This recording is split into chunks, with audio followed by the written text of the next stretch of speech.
বিসমিল্লাহির রহমানির রহিম। প্রিয় শিক্ষার্থীরা, তোমরা কেমন আছো? তোমরা অবগত আছো যে নবম দশম শ্রেণীর একটি হিসাব বিজ্ঞান কোর্স চলমান। আজকে আমরা আলোচনা করব নবম দশম শ্রেণীর পাঠ্য বইয়ের 73 নম্বর পৃষ্ঠার একটি কাজ আছে।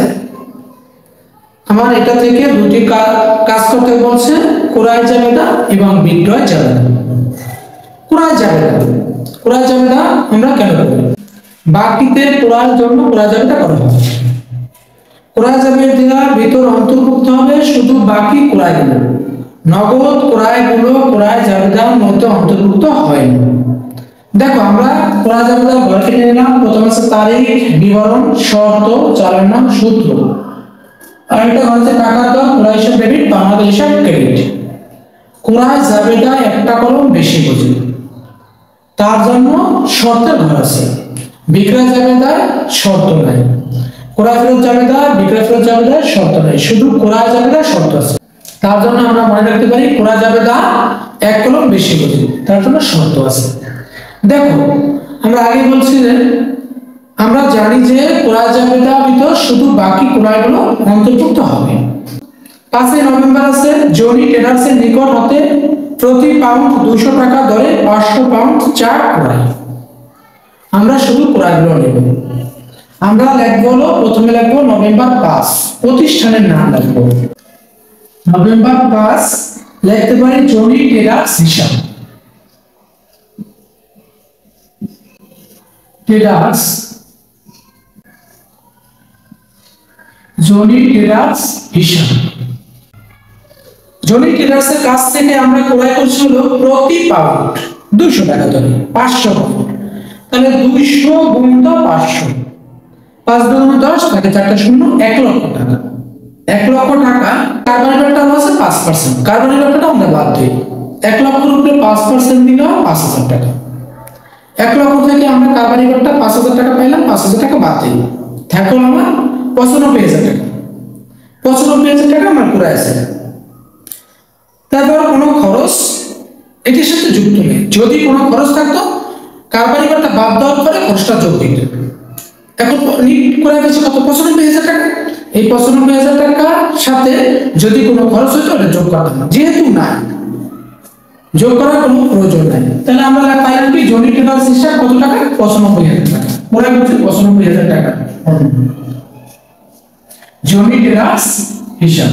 চালানো আছে 533, দেখো 533। শর্ত আছে, দেখো শর্ত আছে 3/15, 3/15 আর এর মানে নিট আছে কত? 30। যদি আমি 15 দিনের মধ্যে টাকা এই 95000 টাকা ফেরত দিতে পারি, উনি আমারে আরো 3% বাড়া দেবেন। 5% কিন্তু অলরেডি দিয়ে দিয়েছে। 5% বাদ দিয়ে আমরা 95000 টাকা লিখছি। 5% বাদ দিয়ে আমরা উভয় পক্ষে বাদ দিয়ে দিচ্ছি। আমি বাদ দিচ্ছি, উনি বাদ দিয়ে দিচ্ছে। পাইলাম 95000 টাকা। 95000 টাকা আমার কাছে উনি পায়। এখন উনি আমার শর্ত জুড়ে দিল যে 15 দিনের মধ্যে যদি আপনি টাকা দিতে পারেন, আর 3% বাড়টা আমি কম নেব। আর যদি না দিতে পারি, তাহলে অবশ্যই নিট মানে 30 দিনের মধ্যে আবার তাকে টাকা পরিশোধ করতে হইবে। ক্রয় করছে, ক্রয় করছে, সে কিন্তু আমাদের সারা জীবন সুবিধা দেবে না। ওই 30 দিনের মধ্যে অবশ্যই আমার টাকা পরিশোধ করতে হবে। তারপর আছে 12 তারিখ, জ্যাকবন ব্রাদার্সের নিকট হতে প্রতি লিটার 120 টাকা দরে 300 লিটার সয়াবিন তেল ক্রয়। 12 তারিখ আছে জ্যাকবন ব্রাদার্স হিসাব।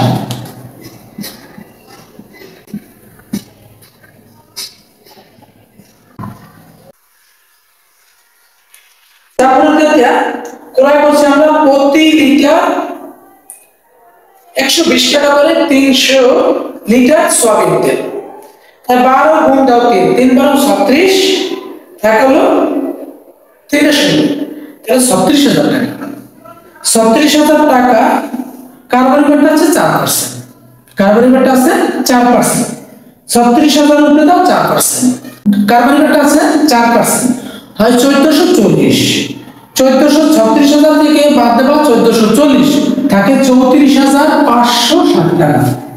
দেখো 34560 টাকা। 34,560।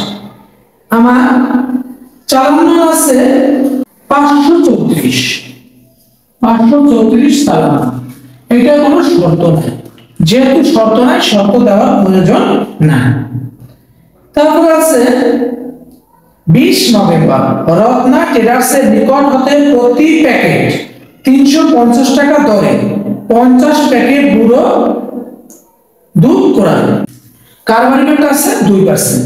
তাহলে আমরা লিখতে পারি 20 তারিখ লিখতে পারি রত্না ট্রেডার্স হিসাব। রত্না